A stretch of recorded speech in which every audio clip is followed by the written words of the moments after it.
it's Pastor Dan from Dexter Gospel Church with another Proverbs Practical. Our last video looked at how God sees our actions compared to how we see them. This next verse speaks of what God prioritizes in judgment, and thus, so should we.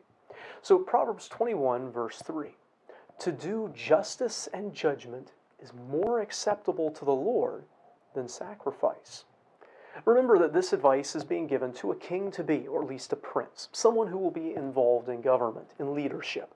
The word for justice here, when it says to do justice, is the great word for righteousness in the Old Testament.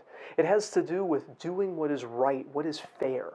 In relationships, it has to do with fulfilling the expectations of each party. But fundamentally, it's doing what is righteous, what is right. Then the word for judgment has to do with rendering a verdict. When you put those together, justice and judgment, it means that the leader's decision-making, especially when he renders a legal decision, because the king was the head of the whole system of government, including the courts at the time, it needs to be based on what is right. He wasn't supposed to make decisions based on his preference or what was legally expedient or what looked like it would work out best for the country or what he wanted most. Not his family, not his backers. He was supposed to act based on what was righteous, what was right. And God speaks of righteousness and decisions going together here in leadership. Then it says that's more acceptable to God than to do sacrifice. Now, sacrifice was one of the defining elements of their religion. Sacrifice was usually public and visible. It was supposed to be done at the tabernacle before the people of the nation. Sacrifice was how you atoned for times you did something wrong, and it was a huge part of your worship. Someone who sacrificed a lot could be said to be religious. Someone who neglected the sacrifices was not religious, and frankly, if you weren't sacrificing at all, you weren't obeying the law of God. But strikingly, what God is saying through Solomon is that, especially in someone in political authority, issuing right verdicts and treating people fairly, justly, is more important than a show of religion. In other words, righteousness matters to God more than religion. External claims and demonstrations of faith or religiosity didn't make up for doing things that were unjust.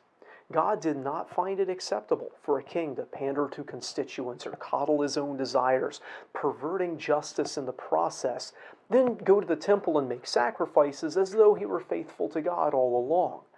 God would scathingly rebuke the people of Israel down the road further in the Scriptures for mistreating others, particularly their wives, while still going to offer sacrifices. He said he wouldn't even accept those sacrifices since he knew that the heart that was behind them was unacceptable. Now, sacrifices could be made to atone for sins.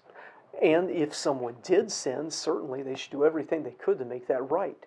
But God would far rather people do what is right in the first place.